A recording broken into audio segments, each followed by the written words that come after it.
sharing saya mengacu pada moto tabisan imam saya, berapa banyak roti ada padamu, diambil dari Injil Markus bab 6 ayat 38. Benar-benar imam dan menjadi wajah manusia dari kehadiran Allah atau Kristus bagi umat umumnya dan para seminaris khususnya bukan sesuatu yang mudah.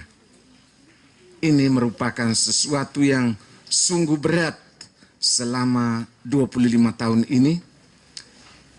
Tetapi saya sadar juga bahwa saya menuai pahala.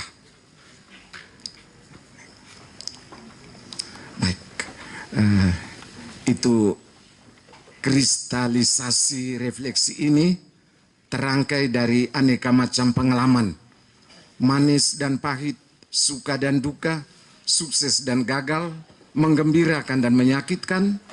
Lalu saya coba meneroponginya sebagai pengalaman pembelajaran berahmat yang mengingatkan, mendidik, dan menyadarkan saya bahwa saya benar-benar dicintai oleh Allah dan sesama. Saya membagi pengalaman pergulatan hidup sebagai imam dalam beberapa tahap. Saya mulai dari yang pertama. Deodatus Duu terlahir dari sepasang ibu dan bapak, Markus Duu dan Emirensiana Vuga. Usia keduanya, bapak sekarang 85 tahun lebih, mama 83 tahun lebih. Semuanya masih hidup.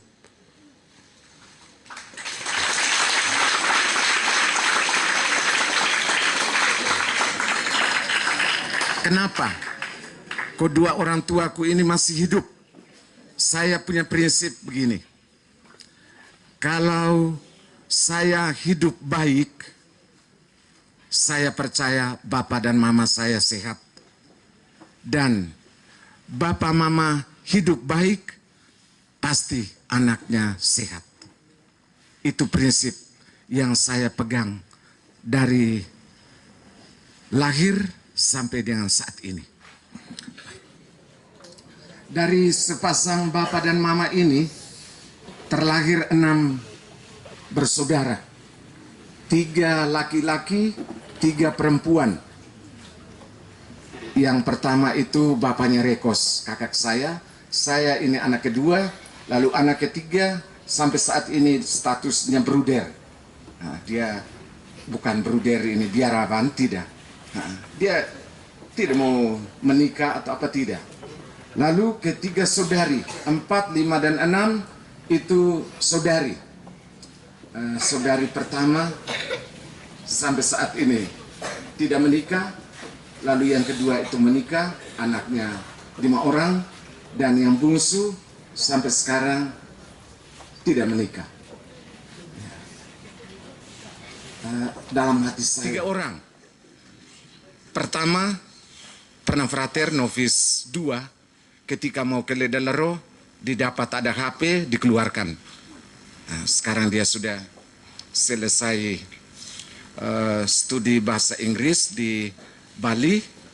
Nah, sudah buka perusahaan, dia tidak mau guru, tapi temannya dari Australia atau keluarga dari Australia tawarkan supaya dia ke sana, tapi sampai detik ini belum.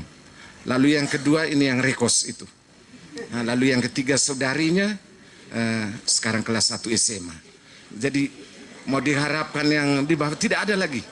Nah, jadi saya punya kebanggaan, kegembiraan, kamu ini adalah ya anak-anak yang mengikuti saya. Ya. Baik. Ini saya masih berputar sekitar keluarga dulu. Sejak saya sekolah tahun 70, kelas 1, kampung kami itu di gunung. Lalu sekolahnya di pantai seperti ini, katakan seperti di Nilo itu. Kampungnya di Nilo. Lalu setiap pagi ayam perkokok harus bangun jalan kaki ke sekolah. Tapi orang tua sudah pesan, malam, kayu api masih ada. Besok bawa dengan bambu untuk isi air itu yang berapa ruas itu. Dulu Cirgen tidak ada. Jadi pakai bambu, pikul dengan bambu sampai di sekolah, lalu pulang dari sekolah, kebetulan airnya kalinya di bawah. Jadi kita pulang pikul dengan bambu air. Nah, setelah itu kalau besoknya air ada, kayu api. Bergantian terus tiap hari. Karena orang tua mengingatkan, kalau tidak ada kayu api, tidak ada air, periuk tidak akan panggil. Ya, periuk tidak akan panggil. Mengerti maksudnya? Ya, kau tidak akan dapat makan. Nah, jadi itu sudah dilatih. Nah, orang tua sudah mengajarkan seperti itu. Jadi selama 6 tahun SD, itu bawa 2 bambu.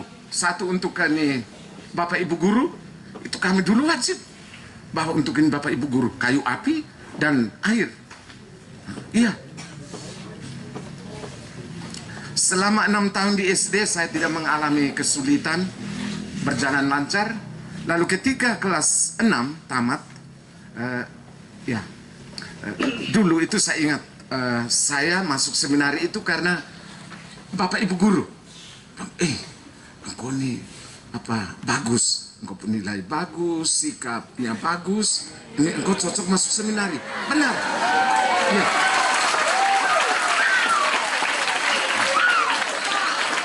Tetapi waktu itu ternyata saya sampaikan maksud saya ke pastor paroki sudah terlambat, mata loko sudah testing. Ya. Terpaksa saya ke SMP biasa. Bayangkan dari Mbai harus ke SMP-nya di Riung, di Bangka, di gunung. Itu ya jalannya 1 hari penuh, jalan kaki. Ya, namanya SMPK Kejora Bangka. Iya, padahal di Danga itu ada SMP Hanura, ada SMP Tosupazo. Kenapa tidak masuk di situ? Menurut orang tua bahwa mutunya tidak bagus. Iya, dan SMP Kejora Bangka waktu itu pendidiknya para imam, Pater Seslaus yang sekarang masih hidup, Pater Gorgon, Pater Tadeus Pie, saat ini pastor paroki, tapi sekarang dia sudah kembali ke Polandia. Iya, 3 pastor. Dan yang keempat itu pastor Yan Hudek, pernah menjadi pastor paroki Bapak Raja ini di Raja. Iya, jadi kalau di Ngada waktu itu tahun 70-an yang menyaingi seminari Mata Loko itu SMPK Kejora Bangka. Saya bukan mau, ya, kami semua masuk di asrama, sekolah dan asrama seperti seminari.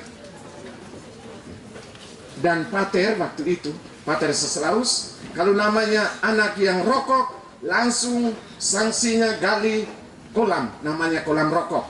Yang curi, nyontek, namanya kolam curi, kolam nyontek. Iya. Bolos, ada namanya kolam bolos. Semua. Iya. Jadi